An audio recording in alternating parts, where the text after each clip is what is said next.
Hello, welcome to Andale Homestead. I'm Ann and I'm so glad that you're here.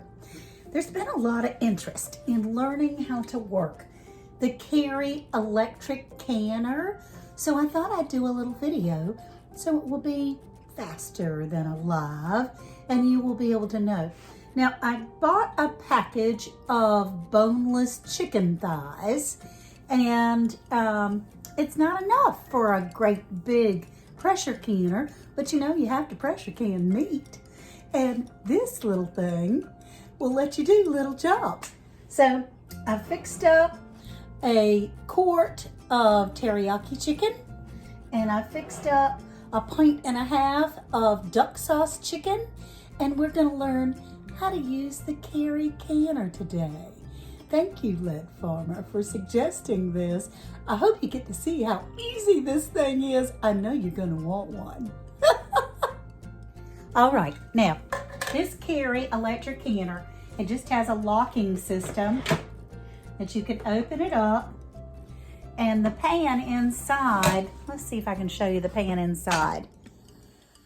The pan inside is like that, and it comes with that little rack. There are other racks that you can use for double stacking if you have small jars, and it only comes big enough for 5 pints and 4 quarts, just so you know. And so I'm gonna put my chicken in here. There we go. Just like that on top of the rack. And then we're going to lock this in place. Let me use both hands so I make sure that it's locked right. Okay, now you know it's locked. There is a knob up here that already has the pressure for your area. This is a black knob because I'm right at sea level, and there is a green knob if you're above, if you have more pressure that you need. But this is the size that I need for my home. Now, it also has exhaust and airtight on here. At first, you use the exhaust. But before we lock it up, we're gonna put our water in there. And what it says is you need 8 cups of warm water. Now this chicken is cold. The canner is cold. So I'm gonna put 8 cups of cold water in here. So let me do that for you. Here's the second 4 cups that I'm putting in the canner. It's cool water because I'm doing everything cold. Now, see, just looks like that. That's all there is. Now, I'm gonna lock the canner. Let me put you down so that I can do it properly.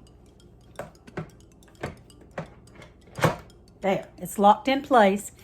And at first, you put it on exhaust, okay? Now, the timer, this is how easy it is, y'all. You just push high, and then I'm gonna set the timer for 90 minutes because I have a quart in there.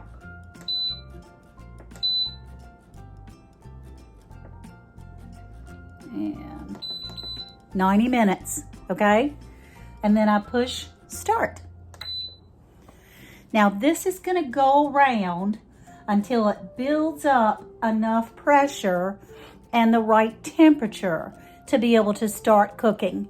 This takes a while. Sometimes it can take as much as 30 minutes, but especially with cold water in there, it might take a little bit more.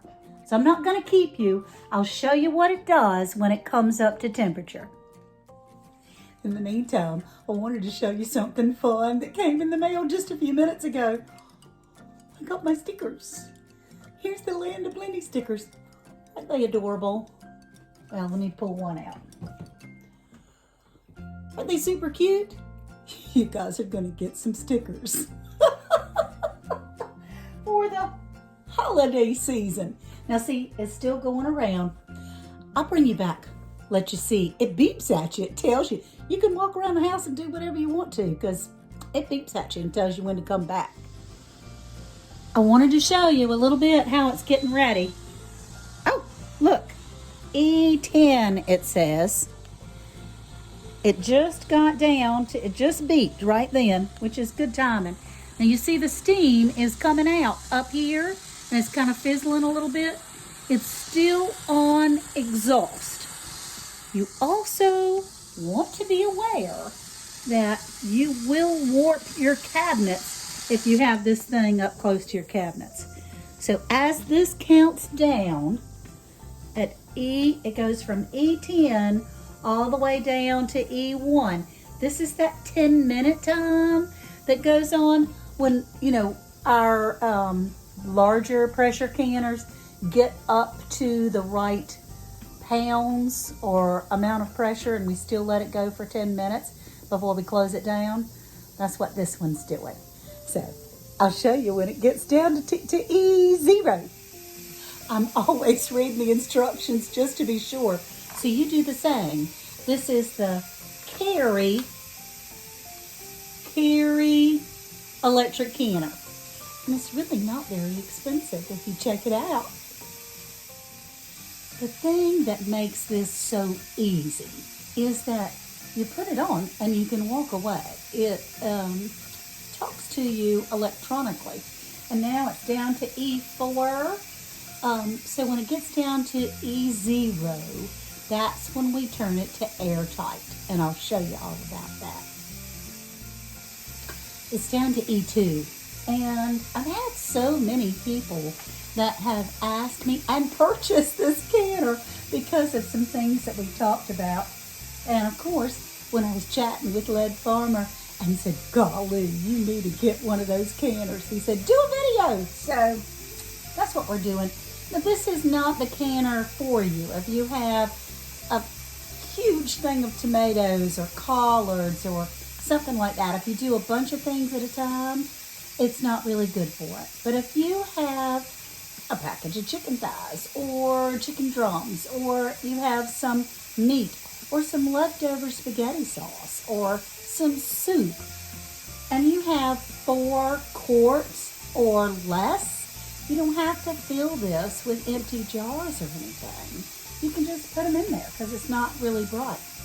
Now, it's down to E1. Let's see if we can stay on here for 60 more seconds. I'm drinking from my friend Best Yet Journey's cup. And I got my internet cousins right behind me. That's the cup that my husband drank out of this morning. So I hope that this is helpful. It's so easy. In fact, when it changes over to do its thing, I'm going to go decorate the Christmas tree because I haven't gotten it up yet. That's the kind of stuff that you can do. You don't have to sit right here and watch it. And it is strictly for smaller jobs. When we did our tomatoes this year, I would have needed so many more things. And it can water bath, it can brown, and you can use it like a crock pot. Oh, there's the dummy beep. Look. Now, it says E0. And if you don't come right away, it'll beep every 5 minutes until you change it. So what we're going to do now is we'll go right here from the exhaust, turn it to airtight.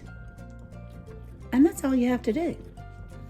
I mean, once it builds up its own thing here and makes sure that the pressure is just right in there, it's going to start the timer for you.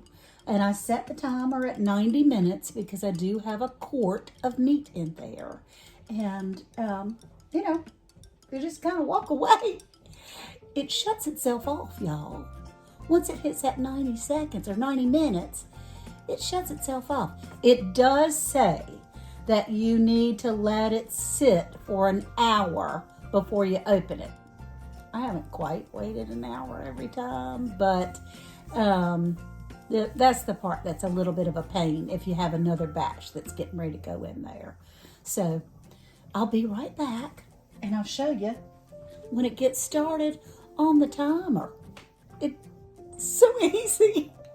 Here we go. It's getting ready to spin around, and that E0 has stopped, and now it's spinning, and it's building up even more pressure to make sure that it's 12 pounds, which is what I need in my area. 10 to 12 pounds is what I need at my sea level. So hang in there. When it starts its timer, I'll be back. Starting to make some noise, y'all.